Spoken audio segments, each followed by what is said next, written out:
during the time of Rasulullah or after Rasulullah sallallahu alaihi wasallam, it was not difficult at all for the Sahaba.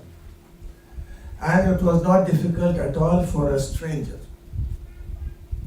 Because everyone pointed to the house of Ahlul Bayt alayhi salatu wassalam. Anyone who used to come, for example, a person came into Medina and he asked the people, who is the most noblest of you all? And who is the most generous of you all? And who is the most handsome of you all? Everyone pointed towards the house of Imam Hussain alayhi salatu wassalam. They all knew that he is the most noblest, he is the most generous, and he is the most handsome. And this man comes to Imam Hussain alayhi salam and said, I have a diyat to pay, a ransom to pay, and I don't have that kind of money with me. And I have heard from your father, grandfather Rasulullah sallallahu alaihi wasallam, that if you want to ask a need from any person, then ask from a person who is the most noblest, and who is the most generous, and who is the most handsome. And there is no one in this whole city who is more generous, more noble than you. Yabna Rasulullah, you're the son of the Prophet, you're the grandson of the Prophet. Your father is Ali ibn Abi Talib, and your mother is Fatimatul Zahra, salamullahi alayha. And you are Hashmi from both the sides. And you are the most generous. And then you are the most handsome, because you resemble Rasulullah sallallahu alaihi wasallam, who was the most handsome of all the Anbiya alayhi salatu wasallam. When he recited this hadith of Rasulullah, Imam Hussain alayhi salam responded and said, yes, my grandfather has also said a hadith. And that hadith is that give the people according to their worth. Whatever they are worthy of receiving, give to them that amount. So here I have the amount of your ransom. Here.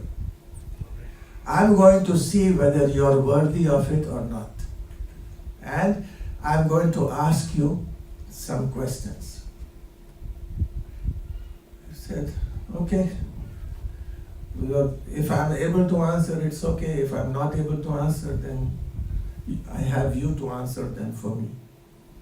Now, what is the best action of a person? He replied, Iman. And what is the best thing a person can have? He said, Ilm.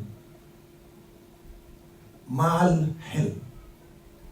There should be knowledge with tolerance. And then Imam said, if he doesn't have that, then he should have faqr with sabr. He should have faqr with sabr. Now if he doesn't have that, in the end he says that a lightning should fall on his head and he should die. And Imam Hussain alayhi salatu wasalam smiled at him, and he gave him the ransom as well as he gave him his ring and said, this is for your expense and your nafaqah. So to know the house of knowledge, to know the house of ilm, Rasulullah sallallahu alaihi wasallam himself has said, Ana madinatul ilm wa aliyun babuha. Till today, it is in the books, in Bukhari, in Muslim, in Tirmizi, in Ahmad ibn Hanbal's book. Every book has this, Sunni and Shia. This hadith is there, and everyone accepts this hadith. And yet, when it comes to following, they follow the narrations and the riwayat of the Sahaba, and they do not follow the narrations of Imam Ali alayhi salatu wasalam. So why did this happen? This happened because the person who speaks the truth and who stands for truth is always an enemy of those who are corrupt and who are liars. After Karbala, the whole institution of knowledge had been demolished by Banu Umayyah. Now Imam Zainul Abidin alayhi salatu wasalam had a very great responsibility, and that responsibility was to sow the seeds of knowledge again, and then to make the progeny of Fatimatu Zahra continue again. So two responsibilities. And the third responsibility is to see that the people receive the true knowledge. And he did this beautifully. Very quietly. Whenever you sow the seeds in a farm, you don't sow the seeds with a lot of voice. You sow it very quietly. So Imam was sowing the seeds of knowledge very quietly. And the time for the harvest came during the time of Imam Muhammad Baqir alayhi salatu wassalam. What Imam Zainul Abidin alayhi salatu wassalam was doing silently, Imam started to do it publicly.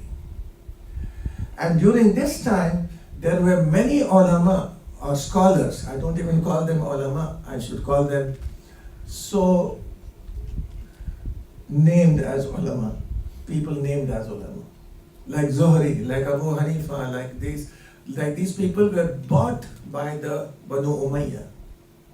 Even today, there are people who are bought by the corrupt governments. And that time it was money and wealth. So money, wealth, or threatening, fear. These were the two things which were given to the person, and he was easily bought. And what did they do? They did not change the Quran, they changed the interpretation of the Quran. And once these ulama started to do that, majority of the people started to follow what their ulama said. Once upon a time, we never heard from the masjid of Ahl Sunnah, Ghadir. Never heard. So just imagine a person who is going to that masjid and he has not heard about Ghadir for 20 years. Suddenly he hears about it. He is going to say, "You're a liar." Because 20 years I did not hear about it. So the Banu Umayyah wanted to hide the truth and expose the lies to the people. And that was what was the plan of Yazid ibn Muawiyah.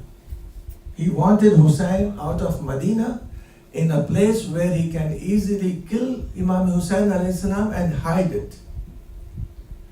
And it was the honor of Zainab Kubra salamullahi alayha that she did not let it hide. She did not let the martyrdom of Imam Hussein alayhi salam go in vain. She announced it in the court of Ubaidullah ibn Ziyad. She announced it in Sham, in the court of Yazid. And she continued announcing it till she was alive in Medina.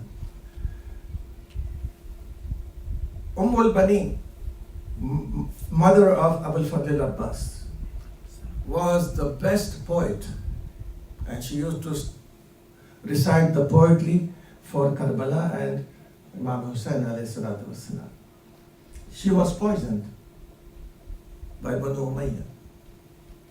Similarly, Zainab Kubra salamullahi alayha was martyred in Sham.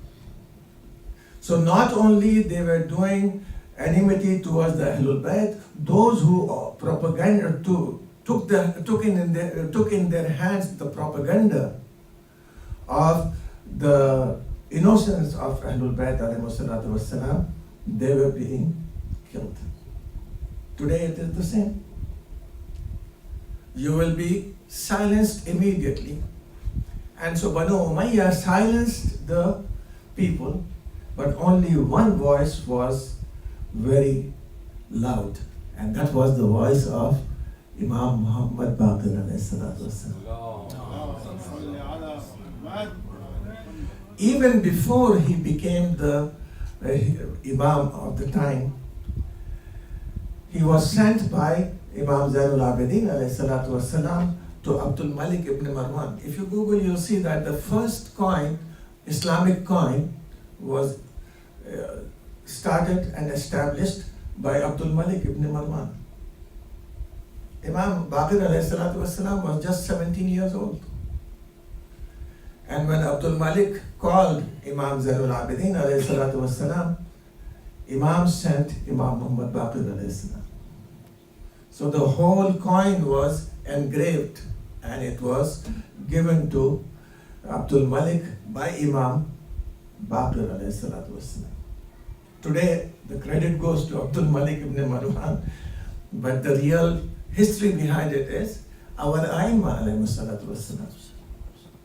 Then again, Abdul Malik wanted to dig wells, and from that well, in the path of Hajj, and in that there was some kind of a smoke, poisonous smoke, because of which many of the people were dying. So again the question rose that what was underneath it. And Imam Muhammad Baqir alayhi salatu wassalam showed them that this is a place where the Qawm Aad and Qawm Samud were killed by the azab of Allah. So the smoke you see is the remnants of that wind which was sent on these communities. And Imam showed him the place where if it is dug, the water is going to come out. And again, we have many of the people who say that during his lifetime, Imam Muhammad Baqir alayhi salatu wasalam, whenever he used to go for Hajj with his slave, with his servant, Afla says as soon as the Imam used to enter into the Masjidul Haram and he used to see the Kaaba,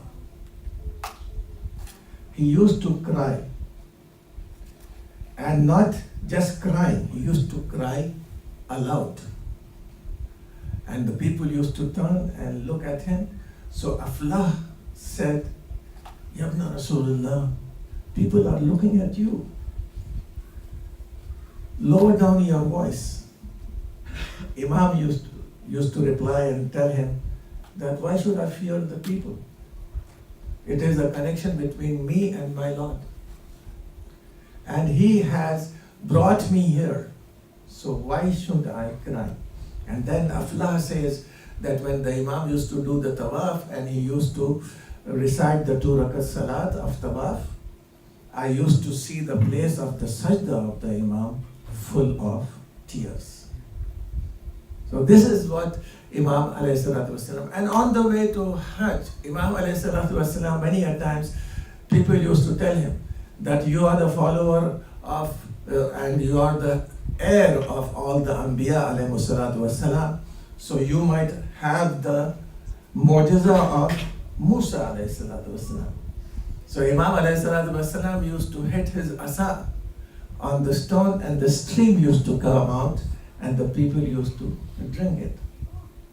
Abu Basir says that he came to Imam Baqir alayhi salatu wasalam and he said that was our Prophet Muhammad sallallahu alayhi wa sallam the heir and the waris of all the Anbiya alayhi salam? Said yes.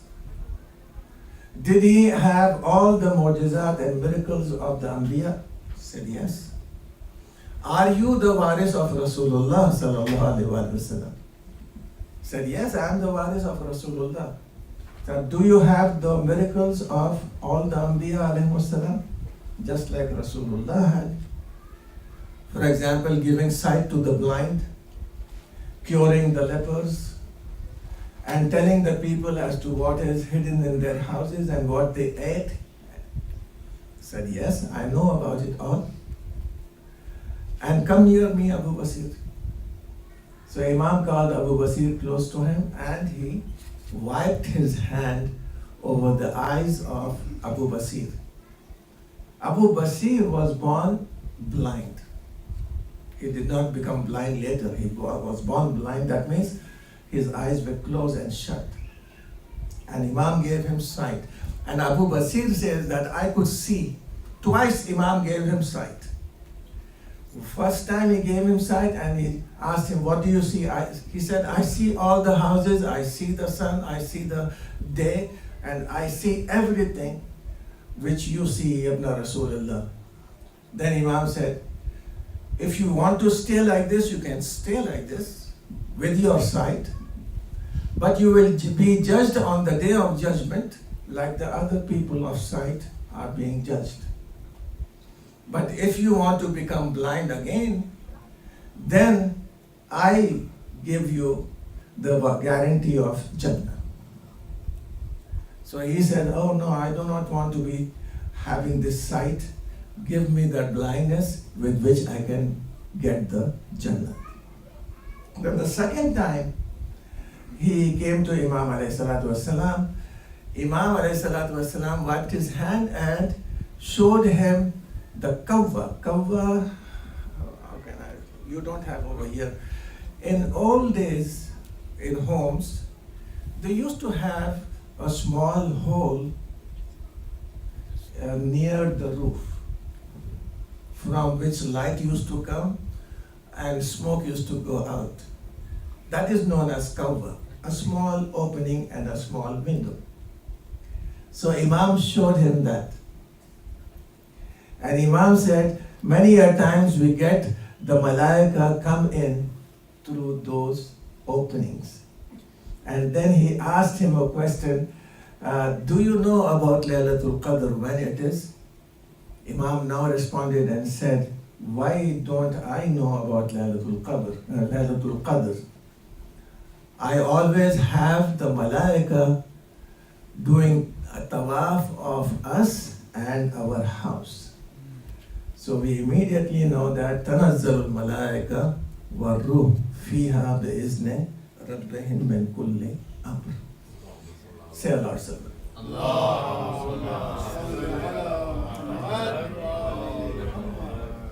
देख से ज़्यादा चमचा करा. Right? There is a proverb in Urdu. They say that the spoon is hotter than the pot. When you boil something and keep the spoon on top, the spoon becomes more hot than the pot. So the children we have, if a child is the son of a doctor, for example, he is more, I'm the son of a doctor, I'm son of an engineer, I'm son of such a billionaire, so he is more hotter than. So during the time of Imam Muhammad Baqir alayhi salatu wasalam, these haughty people had been born. Majority of them were the children of Sahaba. Malik ibn Anas. Anas was the companion of Rasulullah, and here you have Malik. And similarly, the others were Tabe'in, they call him Tabe'in. And the only Sahabi who had the longest lifetime is Jabir ibn Abdullah Ansari. Let me just give you an account of Jabir. Rasulullah sallallahu alayhi wa sallam was digging the Khandaq. Jabir had a small goat. So he had 6 sisters. And he was very young, he was 17 years old. And he had to marry all his sisters, and then himself he has to get married. He did not have much money. But he said, Rasulullah is digging the Khandaq over there, the trench, and and he might be very hungry. So his wife said, go and invite Rasulullah. So he came to Rasulullah and he said in his ear, Ya Rasulullah, there's dinner for you at my house tonight. Rasulullah heard about it and he announced to all the people who were there. Jabir was shocked. he did not say anything. He respected Rasulullah. But he came home a bit depressed. His wife said, "What happened?" "I just asked Rasulullah to come and he announced for all the Sahaba to come." So, "Did you announce?" The wife asked, "Did you announce?" "No, I did not announce." So, who announced it? The Rasulullah. Then he's going to take care of it. Say as-salat, please. The iman of this lady. So 17 years old in 5 Hijrah means he was 12 years old at the time of Hijrat. And Imam Muhammad Baqir alayhi salatu wasalam is lived till 114. So 114 means plus 12, 126 years old, Jabir ibn Abdullah Ansari. He had lost his sight, but he remembered one news to be given, and that was the news from Rasulullah sallallahu alaihi wasallam. Rasulullah had said that, "Jabir, Yushak, I'm certain that you are going to live a long life and you are going to meet one of my sons, whom Allah is going to give ilm, knowledge and wisdom. Yabqarul ilma baqran." And he's going to be the splitter of the knowledge and bringing out the treasures of knowledge. He is going to resemble me in his walk and in his character and in his name. Imam Zainul Abidin alayhi salatu wasalam kept himself public, but he hid his Ahlul Bayt as much as he could. And he had told them not to go out because the time was not right. One day Jabir he used to sit in the streets of Medina calling the name Ya Baqir, Ya Baqir, Ya Baqir. The people started to say, "Jabir, Yahjur, Jabir has lost his mind." The same words which were used for Rasulullah sallallahu alaihi wasallam, Yahjur, has been used over here. And Jabir used to say, "You don't know, I love him." So one day when he was sitting, he heard the footsteps of Imam Muhammad Baqir alayhi salam. He could remember the footsteps of Rasulullah. And he said, "This is the footsteps of Rasulullah." So he called Imam Muhammad Baqir alayhi salam close to him and he said, "What is your name?" He said, "I am Muhammad ibn Ali ibn Hussein ibn Ali ibn Abi Talib." He immediately bent forward, he kissed his hands, kissed his forehead, and wanted to kiss his legs when Imam moved back. He said, "Jabir, what do you want?" He said, "Yabna Rasulullah, I am giving you the regards and the salam of Rasulullah sallallahu alaihi wasallam." If Jabir has no fadila and excellence for himself, this is sufficient. That he was the carrier of the salam of Rasulullah to Imam Muhammad Baqir alayhi salatu wasalam. Then Imam asked him, "What is the story?" He replied and said, "I was once sitting with Rasulullah and Imam Hassan and Imam Hussein were in front of him, and suddenly Imam Hussein alayhi salam came and he sat on the laps of Rasulullah. At that moment, I asked Rasulullah, 'Ya Rasulullah, you love him the most?' So, 'Yes, Ya Jabir, these are the flowers of Jannah.' So Rasulullah looked at Jabir and said, 'Now you have a long life.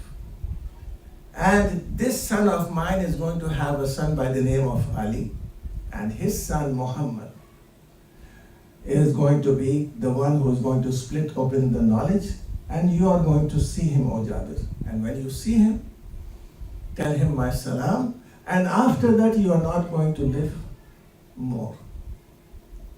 Your life is going to end. That means that Jabir had a life of 126 years only to deliver the salam of Rasulullah sallallahu alaihi wasallam to Imam Muhammad Baqir alayhi salatu wasallam. I have seen many of you, you like orators who have a good language, right? Eloquence. Even if he has no matter, people will come to listen to him because of his eloquence, because of his fluency, his eloquence. People are attracted. So Imam alayhi salam, there is no one more eloquent than the Ahlul Bayt alayhi salatu wasalam. A Shami, whenever you say Shami, that is very sure that majority of them are enemies of Ahlul Bayt alayhi salatu wasalam. Not only those times, even today. Because they have been given the hatred and enmity of Ahlul Bayt by the Banu Umayyah. This Shami came to Medina and he used to attend the classes of Imam Muhammad Baqir alayhi salatu wasalam. And Imam used to see him and he used to see the Imam, and he used to sit till the class is finished and then he used to go. So many of them said, "You're from Sham, you are not a lover of Ahlul Bayt." No, I'm not a lover of Ahlul Bayt. I hate them the most. Then why do you come and sit over here? I just want to listen to his speech, the Arabic, the eloquence. And I like that eloquence. After some days, Imam did not find him. He stopped coming. So Imam asked his whereabouts. Where is he and what happened to him? So the people inquired and they came to the conclusion that Yabna Rasulullah, he has fallen sick. So he is unable to come. One day when Imam alayhi salatu wasalam was performing his Fajr Salat in the Masjid al-Nabi, a person came running and he said, "Yabna Rasulullah, I have hosted a Shami and he had given a wasiyat. He has made a will that if I die, my Salat Mayyat should be performed by Muhammad Baqir alayhi salatu wasalam. And just recently he has died and I have covered him with a cloth and I have come to you that he has died and he wants you to do the Salat Mayyat." Imam, after performing the Salat Fajr and after his Wada'if, performed 2 more rakat Salat. And he prayed, and after sunrise, he left to that person's house. As soon as Imam entered into the house, that person sat up. Imam said, maybe he lives in Sham and Damascus, and it is a cold place, and Medina is a hot place, so he was unable to take the heat, and maybe because of that he felt unconscious and you did not know. So give him some sattu. Sattu, sabiq. Sabiq or sattu is made from barley and wheat. It is a drink. If you make it and you drink it, it is cold. In summer, usually you drink it. So Imam said, prepare it and give it to him. He drank it, and then Imam said, now you will be okay. And Imam wanted to return. He ran behind Imam alayhi salam saying, Anta hujjatullah. You are the hujjat of Allah. And I swear upon Allah that my ruh was being taken away by the malaika, and one of the malaika came and he said, take back the ruh to that person because Muhammad Baqir alayhi salam has done the dua for him. You can just imagine the dua of the Imam. So when we do the tawassul for Imam alayhi salatu wassalam, that is, we are asking the Imam to make dua for us. A loud salwa, please.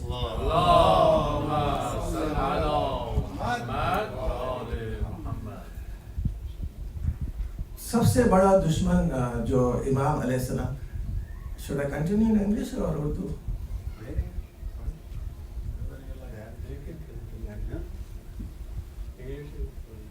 English? Okay. The worst of all the Banu Umayyah, who were the enemies of Ahlul Bayt alayhi salatu wassalam, one of them was Walid ibn Abdul Malik. After Walid ibn Abdul Malik, you had Sulaiman ibn Abdul Malik. Then you had Umar ibn Abdul Aziz. Umar ibn Abdul Aziz was not from the family of, he was the brother of Abdul Malik was Aziz. So he was from Aziz, Umar ibn Abdul Aziz. And Marwan is Abdul Malik ibn Marwan, and Hisham ibn Abdul Malik and Walid ibn Abdul Malik are from Bani Abdul Malik. So Umar ibn Abdul Aziz, after so many years, he took away the ban from the writing of Hadith. So just imagine 100 years. In 101 Hijri, he became the Khalifa. And he was alive only for 2 years and some months. And he was poisoned and he was killed. During this time, he did 3 things. He made the people write the Hadith. The second thing is, he gave the children of Imam Hassan alayhi salatu wassalam the fadak. And the third thing which he did was that he told the people never again to say la'nat or curse Imam Ali ibn Abi Talib alayhi salam from the minbar. These 3 things are notable for him. Inna Allah ya'muru bil adli wal ihsan was the ayat which replaced the lanat of Imam Ali ibn Abi Talib alayhi salatu wasalam. And this lanat continued. Ibrahim was one of the governors of Medina, and he used to look at the audience and see if there is any follower of Imam Ali alayhi salatu wasalam, and he used to do the lanat. One of the children of Imam Zainul Abidin alayhi salatu wassalam had come into that audience with a cover on top of him. And he was sitting under the minbar, near the minbar, to listen to what he is saying. Suddenly he said that I fell unconscious. And I saw from the grave a person come out, and he came towards me and he said, do not be provoked and do not be saddened by what this person is going to say against me. And then that person showed him what is the consequence of doing lanat, and he pulled that Imam, this is unconsciousness, pulled that Imam Ibrahim from the minbar and he killed him. Okay, this is going to be the result of doing lanat on me. And then he woke up from his unconsciousness. So many a times it happens that to provoke and then to kill, the people are there. They will provoke you. For example, the senator in Florida said against the Quran, they want to provoke you. And as soon as you come out with slogans and with protest, they are going to send some police or army to arrest you or to kill you. That's what's happened. They provoke and they make you just do a little bit of a nuisance, and then immediately they are going to attack you. So here also it is the same thing. So Imam alayhi salatu wasalam was during that period when Umar ibn Abdul Aziz was there. After Umar ibn Abdul Aziz came Yazid ibn Abdul Malik. And after Yazid ibn Abdul Malik came Hisham ibn Abdul Malik. This was an enemy of Ahlul Bayt alayhi salatu wasalam from the beginning. Once in Hajj, when he saw Imam Muhammad Baqir alayhi salatu wasalam, he was with his servant Salim. Said, Salim, do you recognize him? Yes, yes. This is the Imam of the Rafidis. And the Iraqiyun, they worship him. Say salawat, please.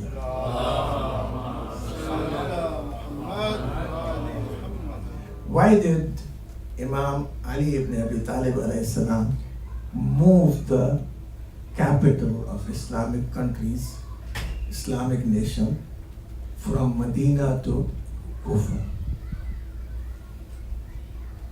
One of the reasons, and a great reason, was the hurmat and the sanctity of Medina and Mecca.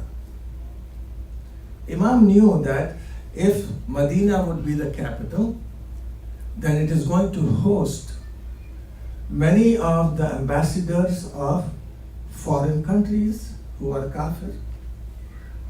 And they would go near the Masjid al-Nabi, they would like to enter the Masjid al-Nabi. Today you saw some of the Hindu politicians come to Masjid al-Nabi there. So Imam alayhi salatu wasalam, during that time, he moved the capital from Medina to Kufa. And Kufa is in Iraq. And the people of Kufa love Ahlul Bayt alayhi salatu wasalam. So here when Salim said this, he said, Salim, I want you to ask him such a question that he was not able to reply. He said, yes, I have that question. I go and ask him. So he came to Imam alayhi salam and asked him, Yabna Rasulullah, is there going to be a day of resurrection? Yes, there is going to be a day of resurrection, a day of accounts, a day of hisab. Said, what are the people going to do and eat and drink when the hisab and kitab is going on? Listening to me for 1 hour, after that you need food. Now you are standing in hisab, and hisab of 2 people is going on, and the others, what are they going to do? What are they going to eat? And what are they going to drink? Imam alayhi salam responded and said, Allah is going to make the earth like a khubz, like a bread. And Allah is going to flow stream of water. They are going to eat that and they are going to drink from the stream. When Salim returned and told Hisham ibn Abdul Malik, this is what he says, he started to laugh and mock. And he said, how will the people drink and eat when they are worried about their hisab and their kitab? You seen it? Many a times when the time of exam comes, you see your children, if they are eating 2 loaves of bread, they'll just eat 1. So when you have worries, you don't eat. So he had that in mind, that everyone is worried about their Jannat and worried about their sins. How will they eat, or how will they feel hungry, and how will they feel thirsty? He came back and he told Imam Muhammad Baqir alayhi salam. Imam recited the ayat of the Quran, and he said, when the mu'mineen are going to pass by the Jahannam, the people of the hell are going to scream and say, please give us something to eat or something to drink from which Allah has given you. So Imam said, when people in Jahannam who are burning in the fire feel hungry, then why will not the people who are standing for Hisab feel hungry? Say a salawat.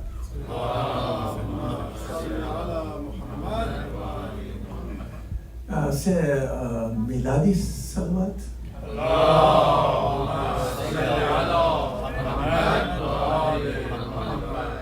We had the beginning of these Imams, Malik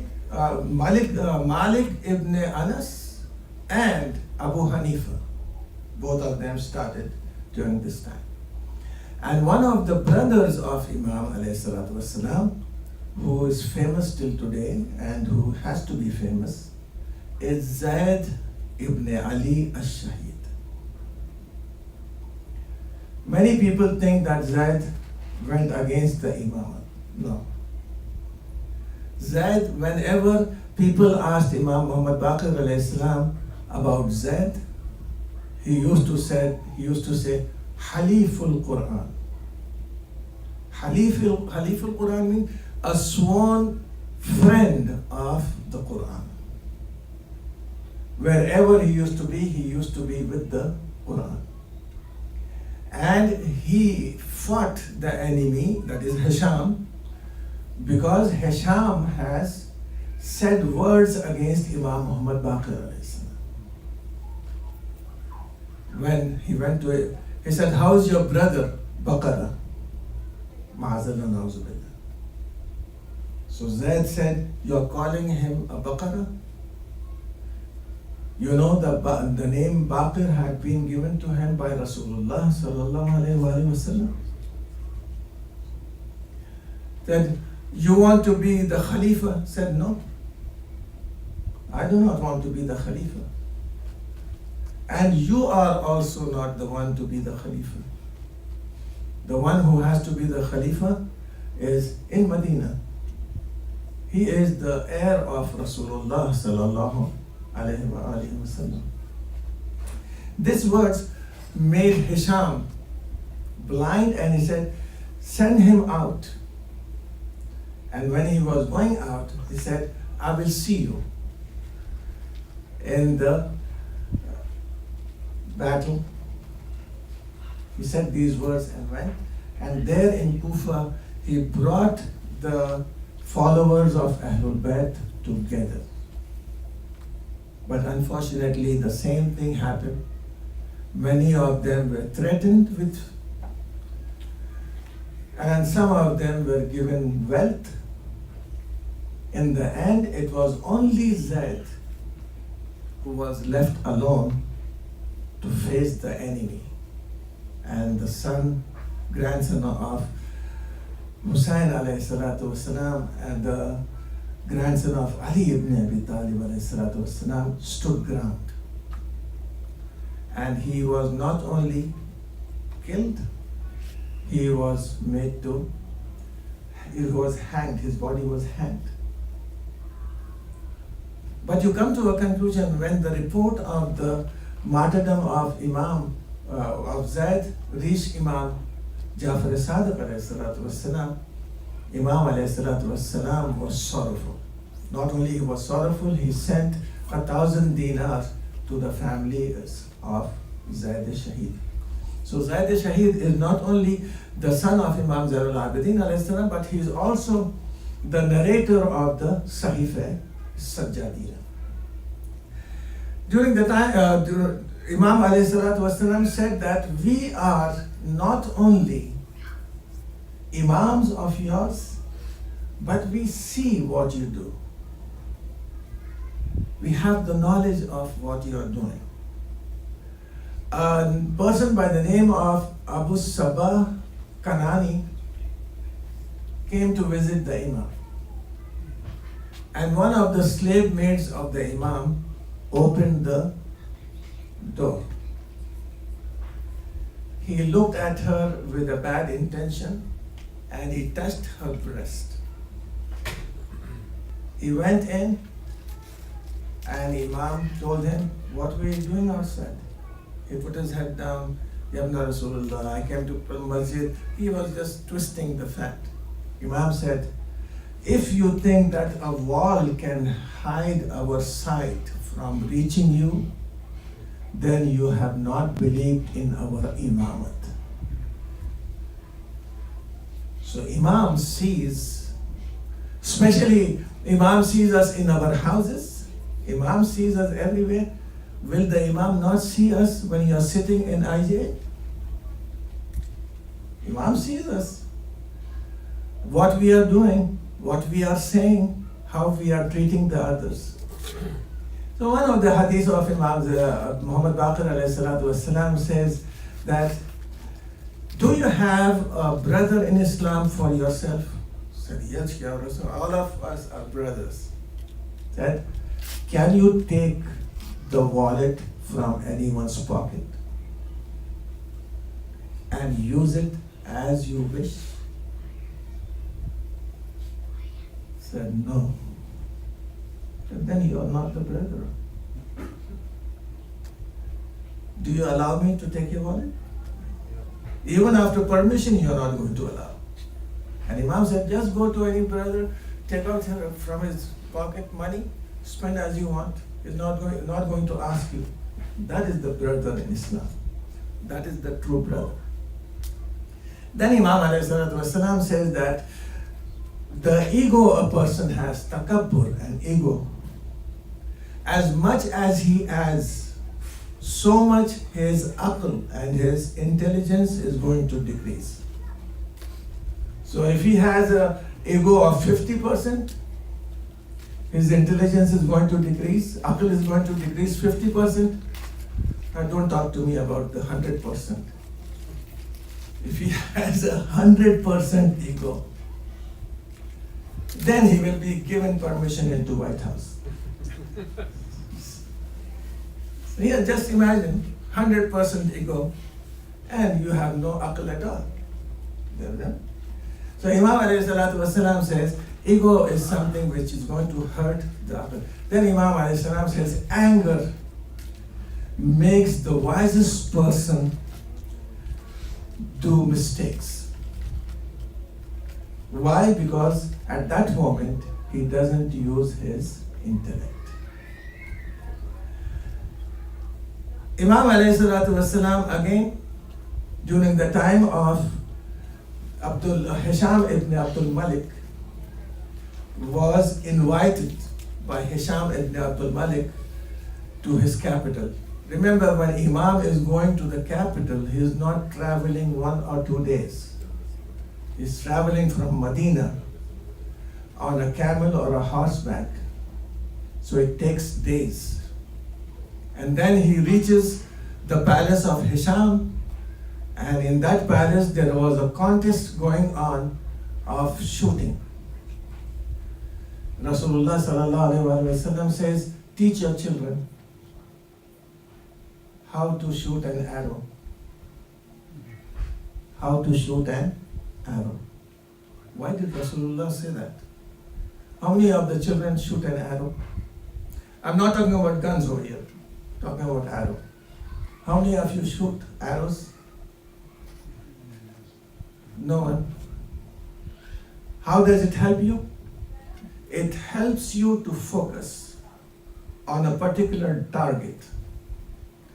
And according to the mindset, it also makes your hand and your strength. So it forces you to build up that strength to reach that particular target. So first, teach your children how to shoot. The second, teach your children how to swim. And the third, teach your children the recitation of the Quran and the love of Ahlul Bayt alayhi salatu wassalam.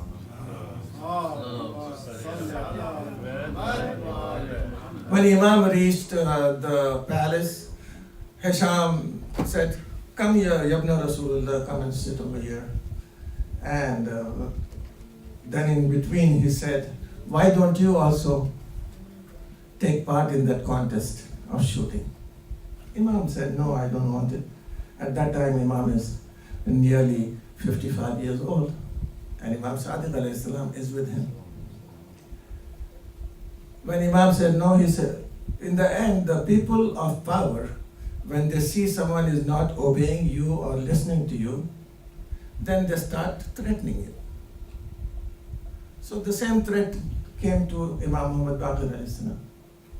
Said, so you're insisting, let me try. So Imam took the bow and the arrow, and he first shot the first arrow at the target. It was straight onto the target. Then Imam took another arrow and struck the first one. And the second one hung to the bottom of the first one. In this way, Imam hit 9 arrows. It made a straight line. All the audience stood up, and Hisham was burning with jealousy. He said, from where did you learn it? I said, oh, we don't learn. No one teaches us. We know it from where we have come. Imagine these arrows, and if I tell you to hit one arrow at a target and you hit the first arrow, then you hit a second arrow on the same target, either you are going to split the first one or you are going to hit in the side of the first one. You are not going to hit on the first one. If you are going to hit on the first one, it is going to split. So you have to lessen your strength a little bit to make the second one pierce the first one and not split it. This is the ismat of Anbiya and Ahlul Bayt alayhimus salatu wassalam. Only the Ahlul Bayt can do this. That's why Imam Ali alayhi salam told Imam Hassan alayhi salatu wassalam, if you do want to take revenge from Ibn Muljam, hit him the same way he has hit me. Only an Imam can do that. That is why in Islam, taking revenge by yourself is not allowed. It has to be under the Masoom Imam's order. You can defend yourself, but you cannot attack anyone because it has to be under the Masoom Imam.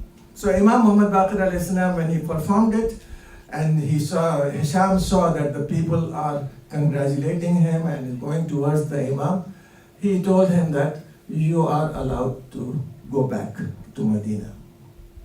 Imam, when he was returning from Sham, there were spies all around, and they had told the people not to give them anything at all, not to sell anything to the Imams, not food, not water. So when they passed through a village and the villagers refused to give water and food, Imam climbed a hill and he went on top of the hill.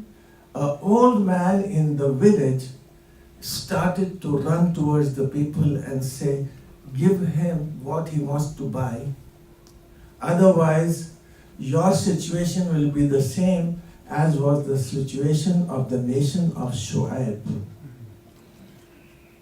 Because I see him stand at the same place where Shu'aib Nabi had stood when he prayed against his nation. So Imam alayhi salam came down from there and went forward, and there he met a priest, a monk, a Christian monk. And I'm just going to brief it up. The Christian monk used to come out once a year. This is the beauty of the Shia alims and the difference between us and the Christian monks and scholars.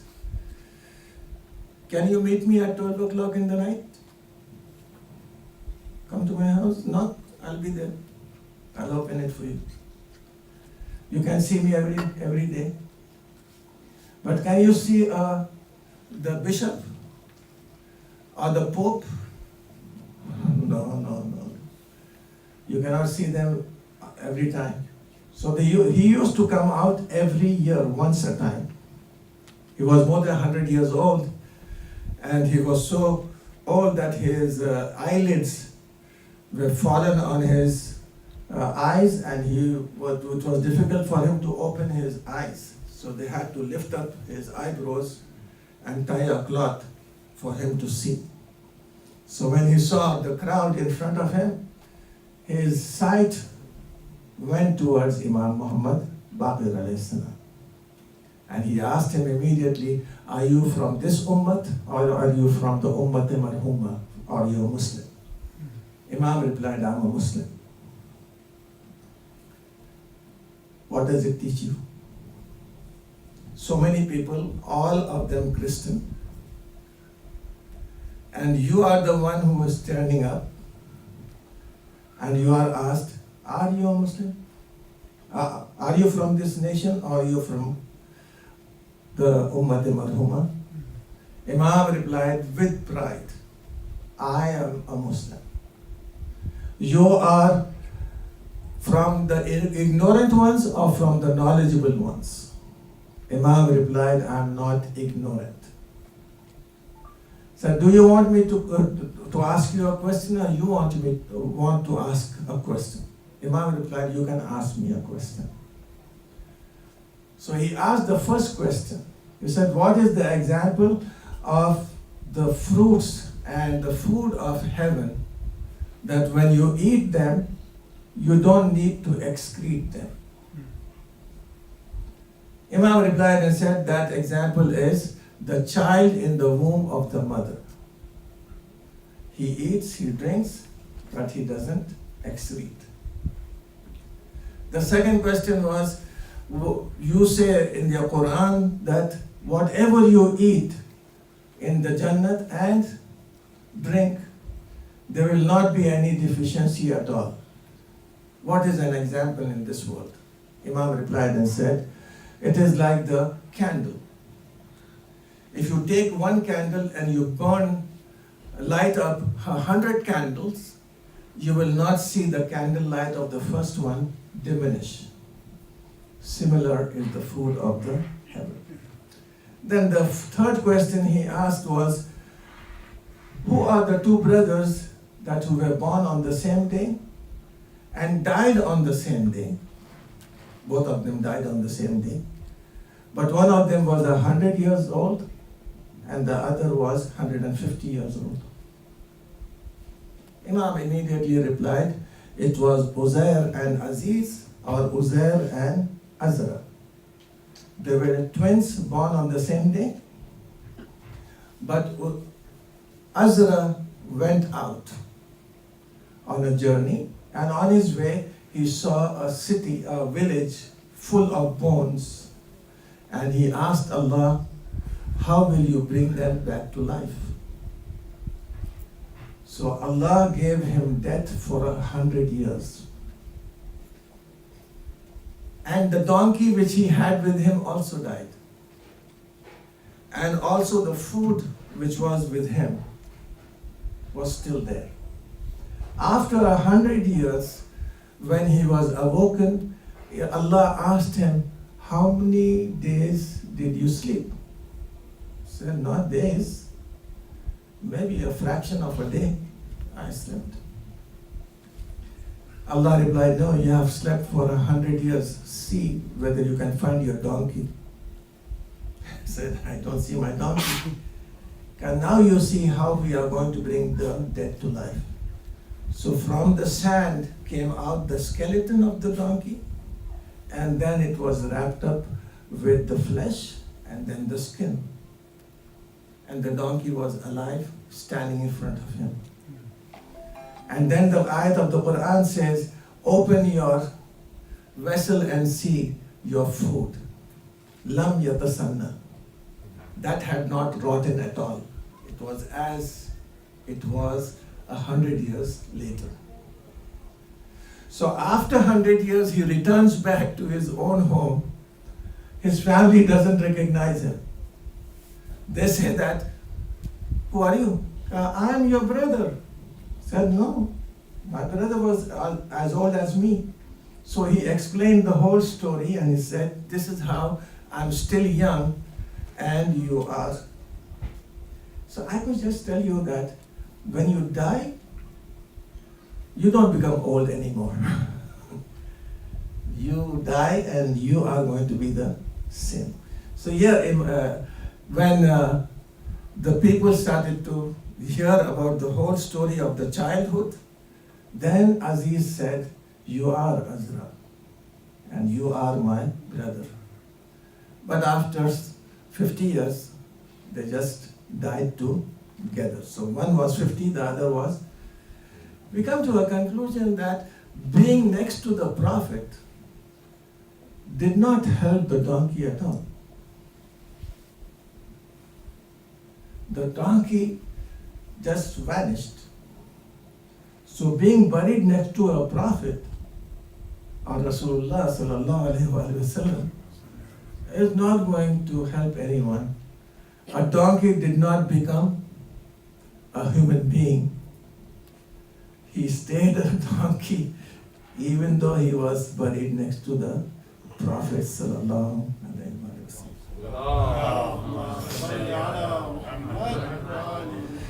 Through the knowledge and the love of Ahlul Bayt alayhi salatu wassalam, I asked Allah through Muhammad Baqir alayhi salatu wassalam to fulfill the hajat of all the mu'mineen and mu'minat. O Allah, by the grace of Imam Muhammad Baqir alayhi salatu wassalam, give shifa to all the mu'mineen and mu'minat who are sick. O Allah, by the grace of Muhammad Baqir alayhi salatu wassalam,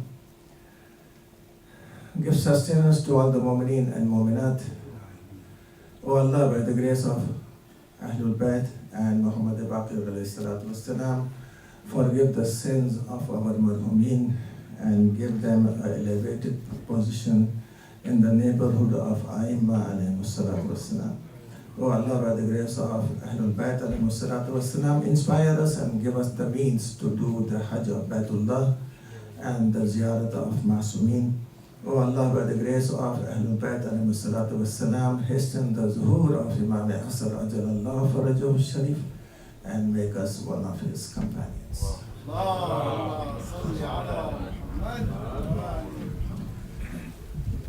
Assalamu alayka ya Rasulallah. Assalamu alayka ya Amir al-Mu'mineen. Assalamu alayka ya Sayyidata Nisa'il Alameen. Assalamu alayka ya Sayyidi wa Imami Al-Hasan al-Mujtaba. Assalamu alayka ya Sayyidi wa Imami Aba Abdullah. Assalamu alayka ya Ibn Rasulillah. Assalamu alayka wa ala akhawatika wa banatika wa ikhwanika wa abnaika wa ashabik. Ya laytana kunna ma'akum fanafuza fawzan azima. Assalamu alayka ya Sayyidi wa Imami Zainul Abidin. Assalamu alayka ya Sayyidi wa Imami Muhammad Baqir.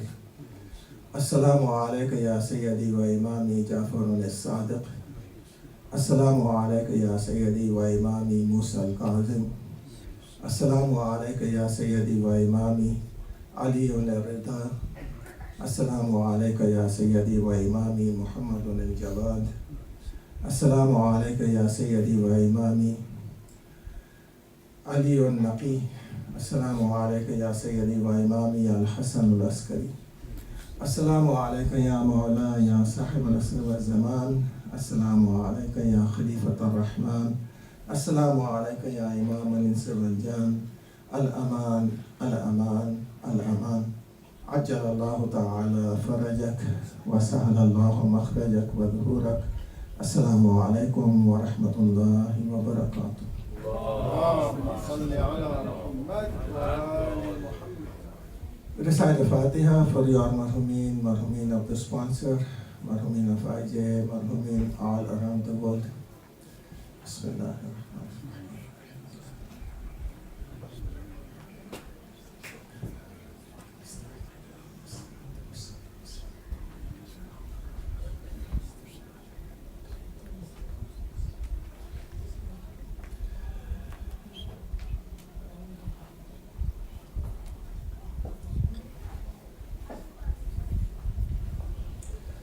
ربنا تقبل منا إنك أنت السميع العليم بحق محمد وآله الطاهرين. Recite a loud salawat for the pleasure of Imam Asr Ajalallahu Farajahu Sharif.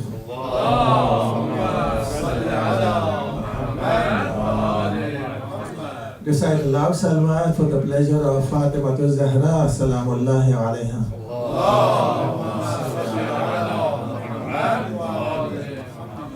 Recite a loud salawat for Fatima bint Hassan, mother of Imam Muhammad Baqir alayhi salatu wassalam.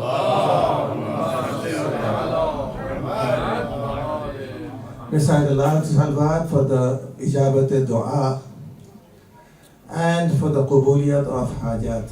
Allahumma salli ala Muhammad wa ali Muhammad.